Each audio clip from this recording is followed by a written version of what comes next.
Welcome to Indian fight junkie में आप सभी का स्वागत है। एमएमए की दुनिया, स्पेसिफिकली यूएफसी की दुनिया में जिस आदमी का कभी कोई भरोसा नहीं किया जा सकता वो आदमी है Daniel Cormier. Daniel Cormier UFC के लिए काम करता है, ESPN के लिए काम करता है। हर आदमी जो काम दे रहा है उसके लिए डैनियल कॉर्मियर काम करता है और डैनियल कॉर्मियर के मुंह से कभी यूएफसी के बारे में आप बुरा नहीं सुनेंगे। तो इस आदमी को अनबायस्ड नहीं माना जा सकता, इसीलिए इसके ओपिनियन मैटर नहीं करते। खैर, इसका लेटेस्ट ओपिनियन क्या है मैं आपको बता देता हूँ, फिर बात करते हैं। डैनियल कॉर्मियर ने जो कुछ भी कहा उसका जस्ट सिंपल ये था कि यार इनगानू को ना यूएफसी बहुत पैसा ऑफर कर रहा था, इसीलिए ना इनगानू को सब कुछ छोड़ के वापस आना चाहिए। देखो, इनगानू को पहले PFL ने मना कर दिया, अभी बात अलग है कि PFL बोल रहा है कि इनगानू को लेगा, और वन चैंपियनशिप ने भी मना कर दिया। यार वो इनगानू के लिए ना ऑफर कम हो रहे हैं तो उसको यूएफसी में वापस आ जाना चाहिए, क्योंकि यूएफसी के अलावा तो मेरी दुनिया कहीं और है नहीं ना, इसलिए इनगानू की दुनिया भी वही होनी चाहिए। क्योंकि मैंने अपनी ज़िंदगी भर में थूक के चाटना सीखा है, जबकि मैं वर्ल्ड चैंपियन था 2 बार, फिर भी कभी मैंने अपना स्वाभिमान को नहीं जगाया और कभी मैं यूएफसी छोड़ के नहीं गया और कभी यूएफसी के खिलाफ एक भी शब्द नहीं बोला। तो इनगानू को भी ऐसा नहीं करना चाहिए, उसको भी थूक के चाट लेना चाहिए और यूएफसी में वापस आ जाना चाहिए। तो ये थे डैनियल कॉर्मियर के ओपिनियन, जो कि एकदम घटिया ओपिनियन थे। अगर इनगानू को यूएफसी में वापस आना भी है तो उसे अपनी शर्त पे आना होगा। अगली खबर एंथोनी स्मिथ को लेकर है। इस वीक एंथोनी स्मिथ और जॉनी वॉकर की फाइट होने वाली है 13 तारीख को, जो अपने यहाँ 14 तारीख को सुबह आएगी। उस फाइट को लेकर एंथोनी स्मिथ ने एक पॉडकास्ट करता है जो माइकल बिस्पिंग के साथ, उसमें उसका कहना है कि अगर वो जॉनी वॉकर से हारा तो उसकी इज्जत कम हो जाएगी। एंथोनी स्मिथ क्या कह रहा है आप खुद ही सुनिए। Guys, they force themselves to not think about the negative, like what happens if this happens, what happens if I lose. I haven't even really considered that, because I've spent this entire training camp just worried about myself and the problems that Johnny Walker brings to the table. I think when you start inserting the man and the person is where the pressure would come in for me. Like, can't lose to Johnny Walker. Like, I've said a lot of things about him in the past. Is that how you feel? You can't lose to Johnny Walker? I can't lose to Johnny Walker. Do you feel that affects your stock if you do? I do. I think it's less about my career, more like my public perception, to be honest with you. It's as far as like because, my career.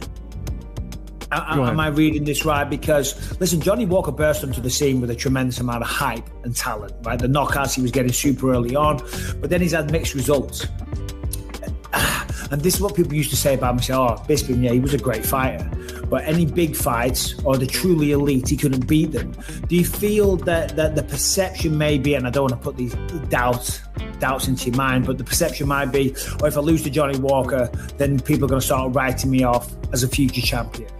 Yeah, that 100%. And I've said those things about Johnny Walker. He is going to be able to beat a lot of those guys 5 to 15, like 5 and below, 6 and below, 7 and below.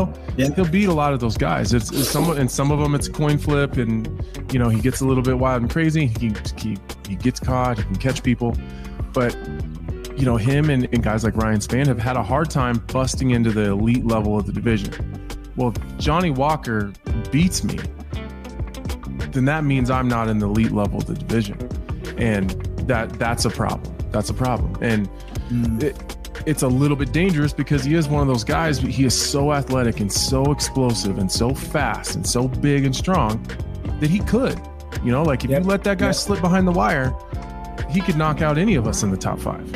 And so like, so really that's where the pressure comes. It's just making sure that I don't do anything stupid. आपने खुद सुन लिया।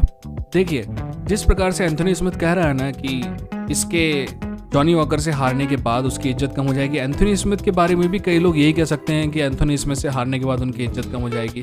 एक तरफ वो कहेगा कि Johnny walker का recent form खराब है, तो दूसरी तरफ ये लोग ये कह सकते हैं कि एंथोनी स्मिथ का तो ओवरऑल फॉर्म खराब है, डबल डिजिट में लॉसेस है। तो दोस्त, ऐसा है कि किसी को भी अंडर एस्टिमेट नहीं करना चाहिए।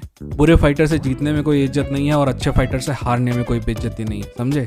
अगली खबर शॉन ओमेली को लेकर है। कभी कभी किसी पौधे की इज्जत ऐसी होती है कि उसके ऊपर हर कुत्ता मूत के जाता है। ठीक उसी तरह इस बार जो मूतने का काम कर रहा है वो है शॉन ओमेली, और वो कह रहा है कि इनगानू ने बहुत बड़ी गड़बड़ कर दी दोस्त। इनगानू को तो वन चैंपियनशिप ने मना कर दिया। बात यह है कि वन चैंपियनशिप जो टर्म्स ऑफर कर रहा था इनगानू को, वो नहीं चाहिए, तो इनगानू मना कर दिया। इन लोगों को लगता है कि यूएफसी को जिसने मना कर दिया वो हमारा दुश्मन है, तो उसको कैसे भी बदनाम करेंगे। अभी जरवांटे डेविस वाली फाइट में दोनों फाइटर को $30 मिलियन से ऊपर मिला। शॉन ओमेली की सारी फाइट जोड़ लोगे ना तुम, तो भी 30 मिलियन का 10% नहीं कमाया उसने यूएफसी में, फिर भी बकर करा लो।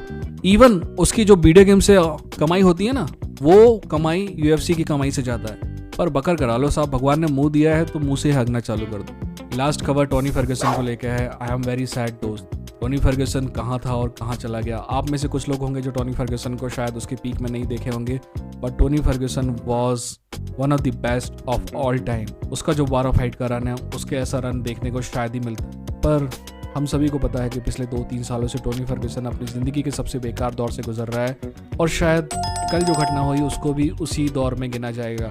कल टोनी फर्ग्यूसन का ट्रक बीच सड़क में आड़ा पाया गया, वो उसने 2 कारों को टक्कर मारी, और उसके बाद जो पुलिस आई और उसने ब्रेथलाइजर यानी कि उनका टेस्ट लेने की कोशिश की कि उनके खून में अल्कोहल लेवल कितना है, तो उन्होंने टेस्ट लेने से मना कर दिया और इस वजह से पुलिस ने उन्हें गिरफ्तार कर ली।